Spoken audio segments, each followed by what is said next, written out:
Saludos. Este seminario tiene que ver con el uso de los instrumentos musicales en la liturgia adventista. Yo soy el maestro Freddy Serna. Para nosotros es fácil llegar a la iglesia y encontrar en la plataforma un piano. El piano es el instrumento que la iglesia ha utilizado en los últimos años como el instrumento preferente. También acostumbra utilizar el órgano. Hay iglesias que tienen el privilegio y la oportunidad de contar con un órgano. Otras iglesias, sin embargo, utilizan instrumentos sinfónicos. Aquellos instrumentos sinfónicos son los que se relacionan con la música culta. Estos instrumentos aparentemente son aceptados dentro de la liturgia de la iglesia adventista. Sin embargo, hoy en día encontramos dos caras de la moneda. Encontramos que hay personas que aceptan el uso de todos los instrumentos musicales, mientras que otras personas no aceptan sino los instrumentos preferentes de la iglesia. En este seminario, yo quisiera compartir con ustedes lo que dicen las fuentes oficiales de la iglesia. Aquellas fuentes oficiales las conocemos como la Biblia, por supuesto, el Espíritu Profecía, el Manual de Iglesia, el Comentario Bíblico Adventista y el Diccionario Bíblico Adventista.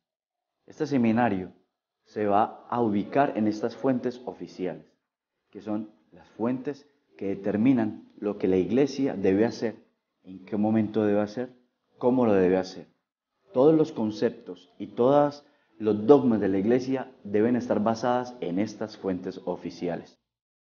La práctica común y el dogmatismo de la iglesia no coinciden.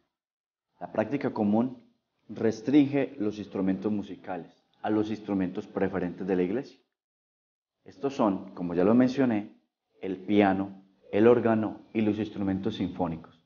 Mientras que el dogmatismo de la iglesia, que se encuentra en las fuentes oficiales, permite el uso de todos los instrumentos musicales en la adoración.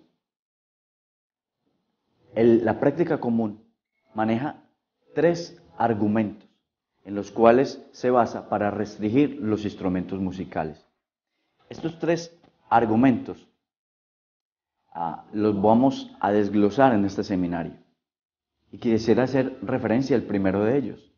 El primer argumento se enmarca en el año 1900, en un congreso campestre de la iglesia adventista que se realizó en Indiana.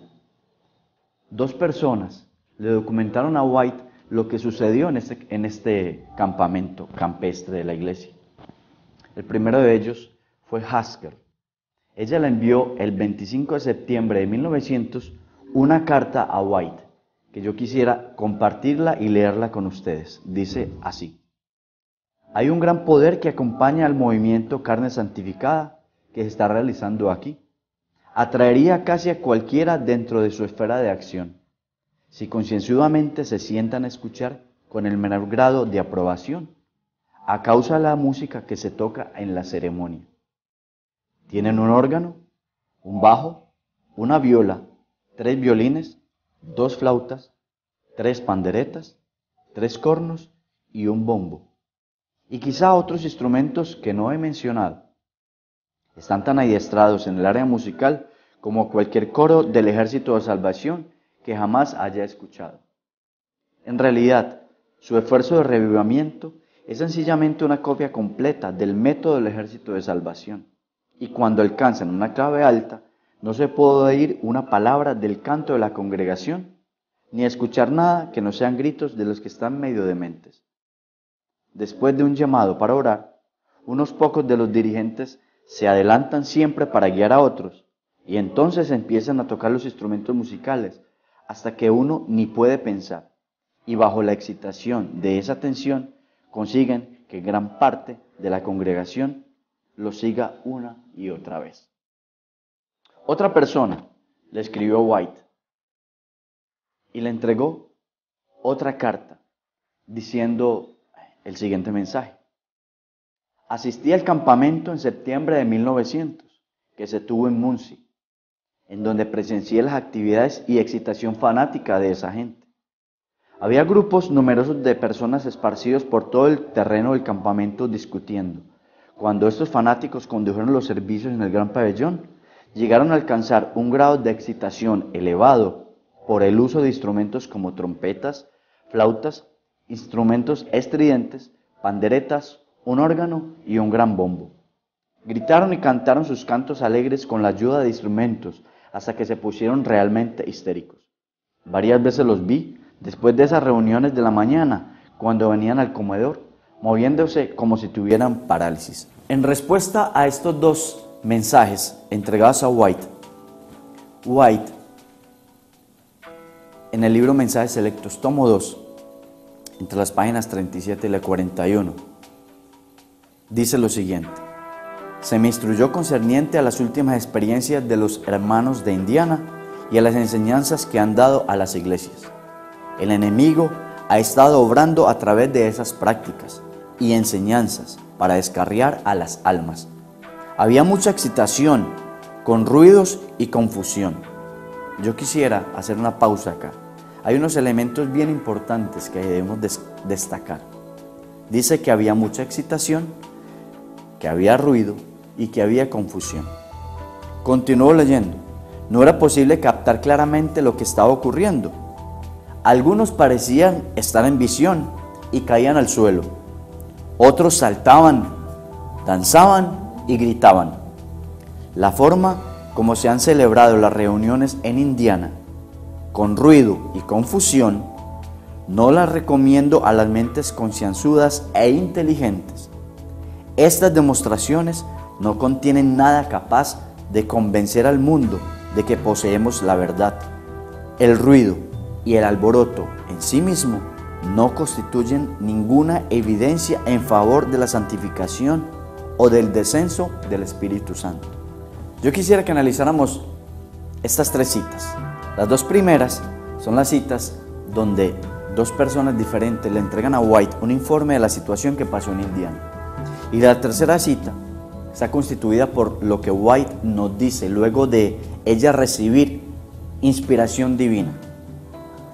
Los elementos a considerar son el ruido, la confusión y el alboroto. Era evidente que en este lugar estaban estos tres elementos. Otro elemento a considerar es que esas manifestaciones no aprobadas contienen más bien elementos como la danza, la actividad física exagerada, la caída al suelo de algunos de los presentes ante la llegada supuesta del Espíritu Santo. Por lo tanto, estos elementos que acabamos de escuchar no son elementos netamente musicales. Yo he tenido la oportunidad de alabar a Dios en nuestras iglesias adventistas con todos los instrumentos musicales. Y saben, nunca he visto una persona entrando en visión, ni ninguno de mis músicos ha estado saltando, danzando en la plataforma, ni tampoco ninguna otra persona en la iglesia. Podemos destacar que en esta lista encontramos varios instrumentos sinfónicos, que si alguna persona en la iglesia llega a tocar alguno de estos instrumentos, nadie lo va a cuestionar. ¿Quién va a cuestionar un violín? ¿Quién va a cuestionar una flauta? ¿Quién va a cuestionar una trompeta en la iglesia? Sin embargo, el bombo es inmediatamente cuestionado, como si el bombo hubiera sido el único instrumento que estuviera generando estos tres elementos que White menciona: el ruido, la confusión y el alboroto. El segundo elemento restrictivo que utiliza la práctica común se enmarca sobre una cita donde se menciona acerca del poder de los instrumentos satánicos. Esta cita se encuentra en el libro de Maranata, en la página 232. E igualmente se encuentra en Mensajes Selectos, tomo 2, que fue escrito por White. El segundo argumento es expuesto comúnmente desde el púlpito, en los sermones de la liturgia adventista, con el propósito de limitar el uso de los instrumentos musicales. Esta frase que estoy mencionando dice así: la influencia de los instrumentos satánicos se combina con el estrépito y el vocerío, semejante al de un carnaval, y a eso se lo denomina la obra del Espíritu Santo. Debe decirles que cuando yo leí esta cita por primera vez, yo entendí que un instrumento puede ser cualquier elemento. Un carro es un instrumento para yo poderme mover de un lugar a otro. Un teléfono es un instrumento para yo poderme comunicar. Sin embargo, una definición que busqué en el diccionario, que es otro elemento que podemos utilizar como una referencia, me dice que un instrumento precisamente es una herramienta para facilitar una labor. La Biblia no define el instrumento, pero utiliza esa palabra en algunas citas. Isaías 13:5 dice, por ejemplo, vienen de las tierras, Jehová y los instrumentos de su ira para destruir la tierra. Otra cita que se encuentra en Hechos 9:15 dice, el Señor le dijo, ve, porque instrumento escogido me es este, para llevar mi nombre en presencia de los gentiles. Romanos 6:13, por ejemplo, dice, ni tampoco presentéis vuestros miembros al pecado como instrumento de iniquidad. Podemos notar que la palabra instrumento, dentro del contexto de la Biblia, no necesariamente está hablando de un instrumento de música. Sin embargo, la frase de White es utilizada para decir que en nuestras iglesias existen instrumentos musicales satánicos. Cuando yo leí esa frase por primera vez, entendí el uso del instrumento. Sin embargo, en cierta ocasión, un predicador se acercó al worship de la iglesia donde yo asisto y nos mencionó que él iba a predicar sobre la adoración el siguiente sábado. Y nos pidió a nosotros como worship o grupo de alabanza que estuviéramos preparados porque él iba a hablar sobre el uso de los instrumentos musicales satánicos. Inmediatamente yo le dije, mi hermano, no existen instrumentos musicales satánicos. Él me dijo, léase Maranata, página 232. Así que yo inmediatamente llegué a mi casa, busqué por internet el libro y encontré esta cita. Efectivamente, decía así, el poder de los instrumentos satánicos. Pero me estaba preocupando el asunto de que este hermano estuviera entendiendo esa cita como si fuera instrumentos musicales satánicos. Así que le pedí al Señor que me diera la respuesta. Y el Señor me dio esa respuesta. La hermenéutica tiene un principio, dentro de muchos principios que tiene, pero me dice que debo de ir a la fuente. La fuente. Este libro fue escrito en inglés. Así que inmediatamente me metí a internet y busqué este libro en inglés. Dentro de mi pronunciación elemental de inglés, quiero compartir este texto. Lo voy a leer en inglés. Dice, The power of satanic angels, blend with the din and noise, to have a carnival. And this is termed the Holy Spirit working. Yo quisiera resaltar esta primera frase. The power of satanic angels. La cita en español dice el poder de los instrumentos satánicos. Sin embargo, la cita en inglés dice the power of satanic angels. No está haciendo alusión a un instrumento musical. La palabra angels puede ser traducida como instrumento. Sin embargo, dentro del contexto de la cita en cuestión, es necesario que esta cita sea correctamente traducida. Quizá debería decir de la siguiente manera: la influencia de los agentes satánicos se combina con el estrépito y vocerío, semejante al de un carnaval, y a eso se le denomina la obra del Espíritu Santo.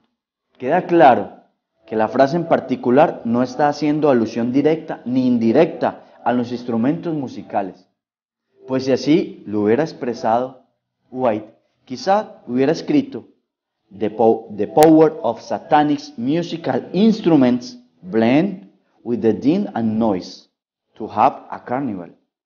And this is a term the Holy Spirit working. El tercer argumento restrictivo está expuesto por Bacchiocchi. Samuel Bacchiocchi fue considerado una autoridad en teología adventista. Él expresa en su postura que Dios determinó la lista de instrumentos musicales que deben utilizarse en la liturgia de la iglesia, tomando como punto de partida el momento cuando el rey David quiso llevar el arca del pacto a Jerusalén. Y yo quisiera que tuviéramos a considerar algunos elementos en cuanto a la ponencia de Habacuc. El primero de ellos tiene que ver con la expresión instrumentos de David. Efectivamente, la cita que la encontramos en Primera de Crónicas, capítulo 15, versículo 16, dice o menciona que son instrumentos de David. Pero debe considerarse si esa frase hace alusión directa a que David los construyó con sus propias manos o los mandó a construir como rey, no lo sabemos. Y como una referencia comparada, puede mencionarse el templo de Salomón, el cual la Biblia dice que era el templo de Salomón, pero no sabemos si fue Salomón quien lo construyó directamente. No sabemos si Salomón se quitó su corona, su capa, su manto real, y fue él quien construyó el templo de Salomón.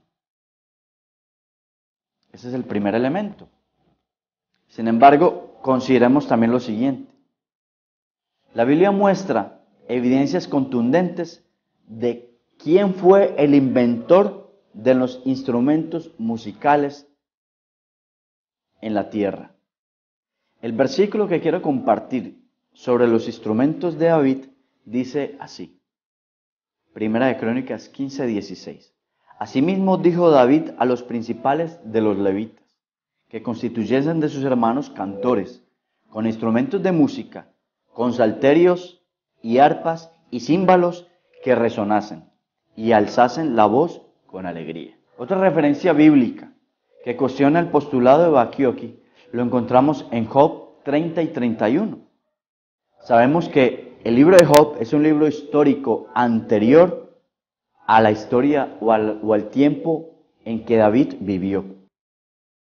Y en este texto se menciona claramente que hay dos instrumentos que también están referenciados en este texto, donde se menciona que David es su autor, el arpa y la flauta.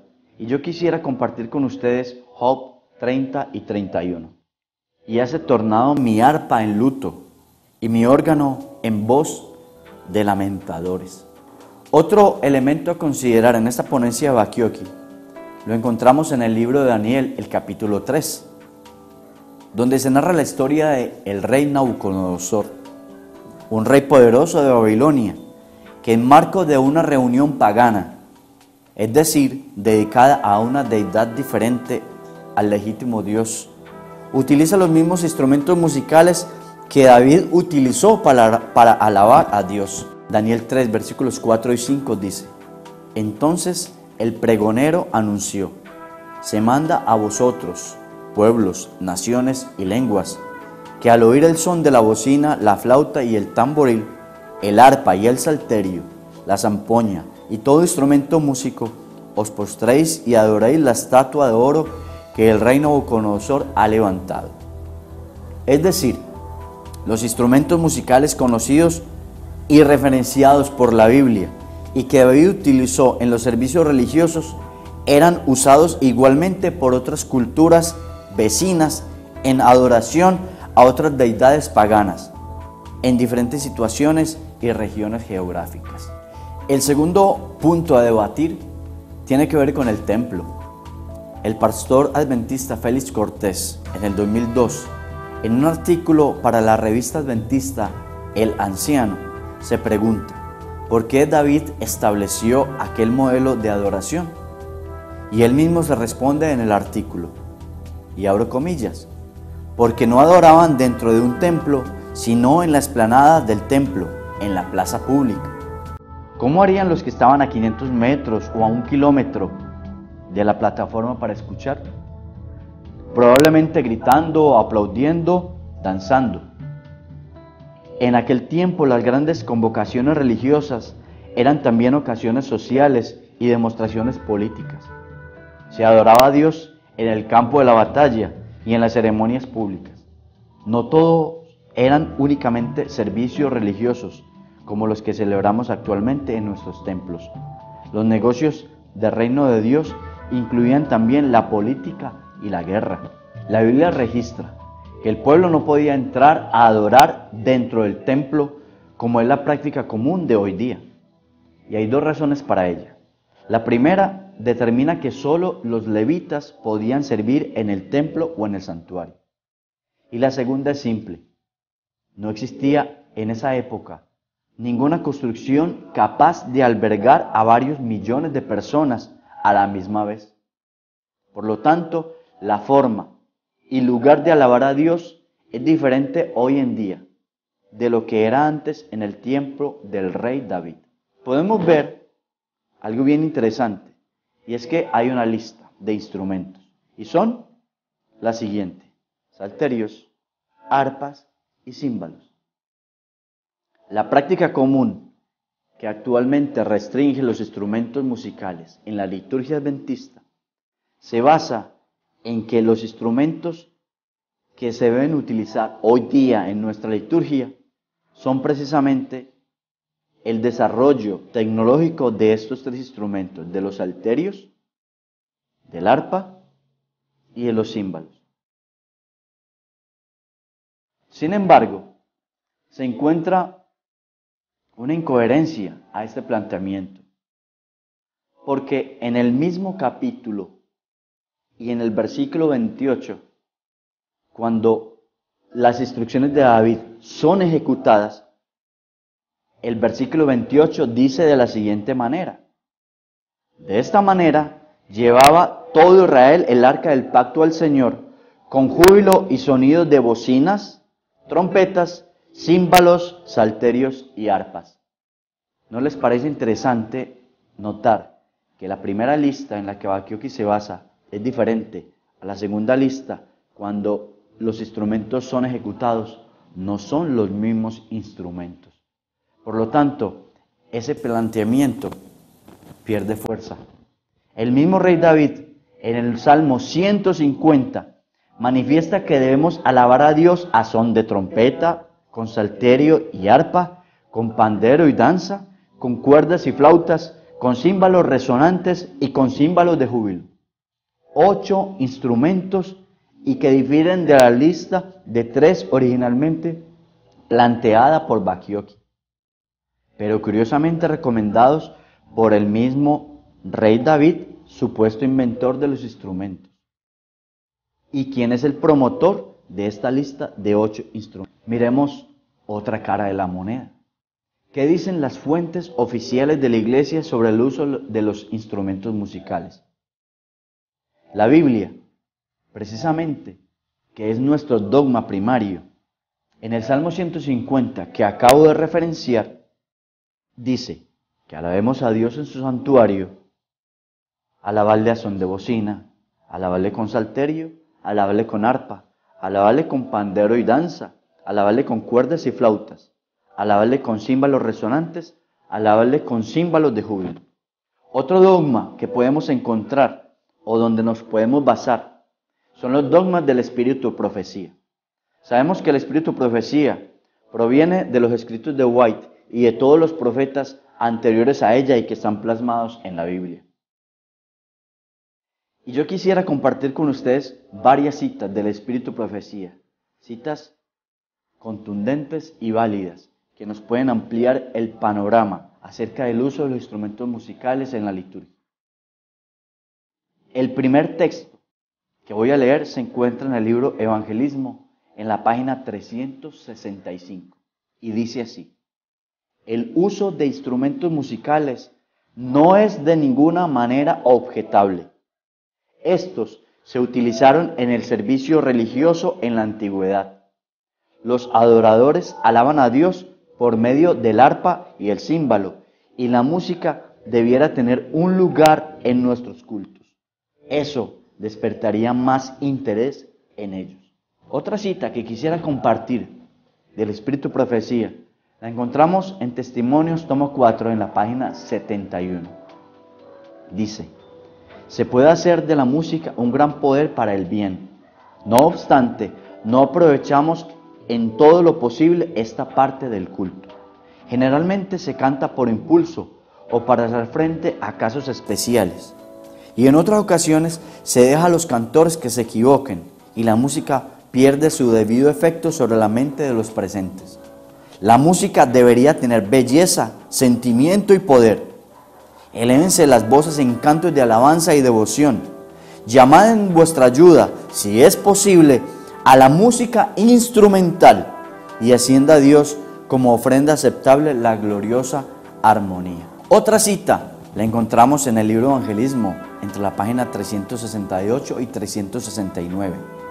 Dice: llamad en vuestro auxilio instrumentos musicales si eso es posible, y asciendan hacia Dios las ofrendas gloriosas como una ofrenda aceptable. Me alegro oír los instrumentos musicales que tenéis aquí, dice White. Dios quiere que los tengamos. Él quiere que lo alabemos con el corazón, con el alma, con la voz, magnificando su nombre ante Él. Otra cita la encontramos en Mensajes Selectos, tomo 1, entre la página 458 y 459. La música puede ser un gran poder para el bien, y sin embargo no sacamos el mayor provecho de este ramo del culto. Se canta generalmente por impulso para hacer frente a casos especiales.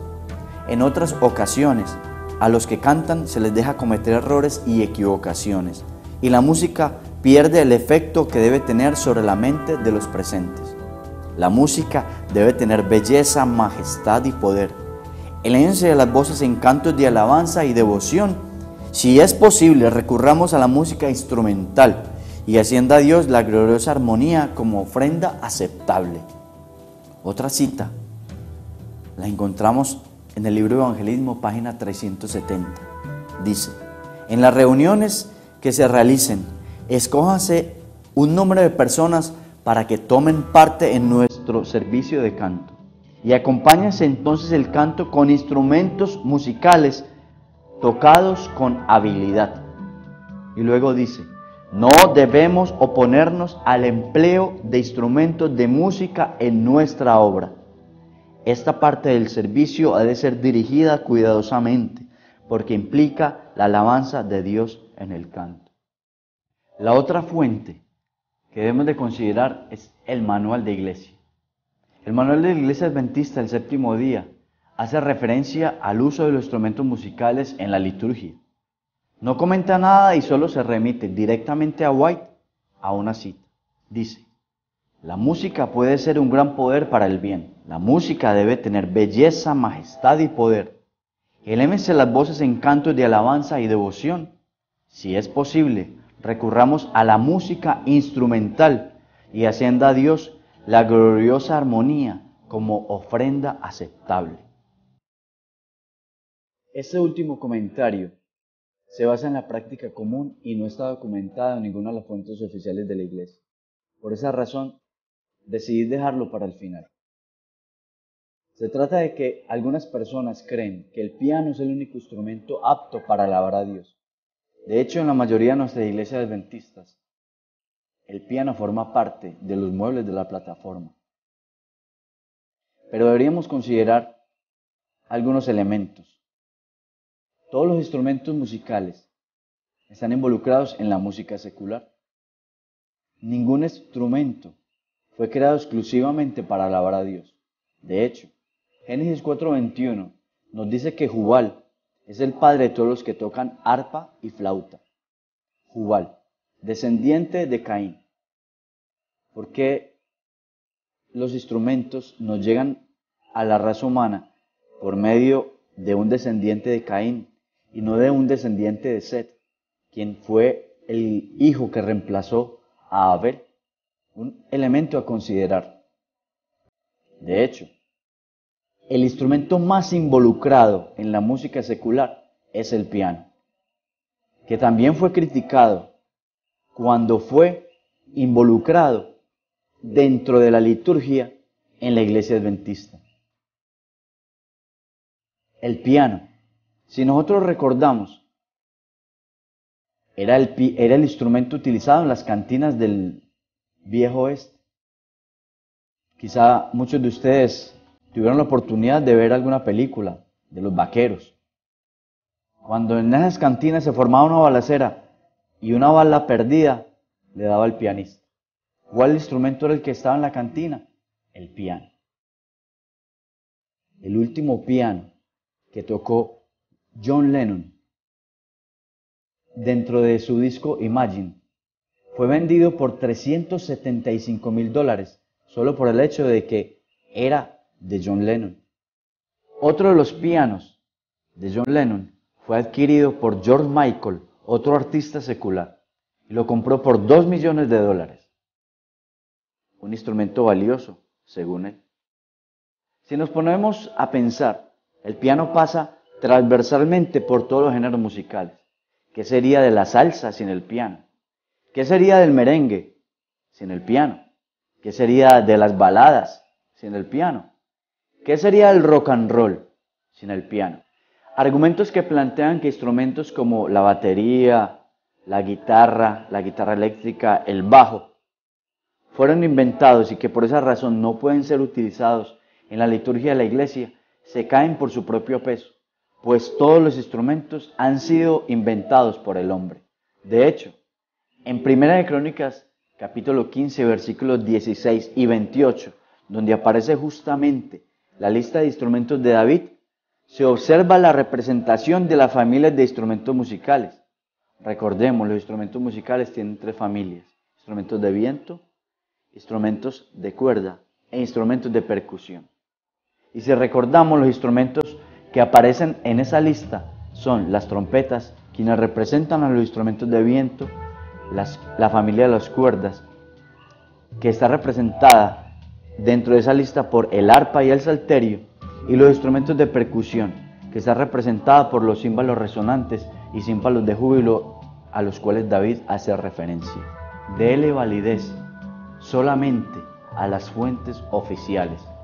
Y quiero recordarlas: la Biblia, el Espíritu Profecía, el Manual de Iglesia, el Comentario Bíblico Adventista y el Diccionario Bíblico Adventista. Debemos desechar cualquier otra información que se salga del contexto de nuestras fuentes oficiales. Cualquier otra apreciación personal de algún escritor que usted conozca, que usted admire, de algún predicador, usted siempre debe considerar, comparar la palabra que él está diciendo con la palabra de nuestro Dios. No dejemos que nuestro corazón se confunda. Pidémosle a Dios sabiduría. Espere pronto otros seminarios sobre la adoración, sobre qué tipo de música debo utilizar para alabar a Dios, seminarios de himnología, en fin. Soy el profesor John F. Serna. Pronto nos veremos. Dios le bendiga.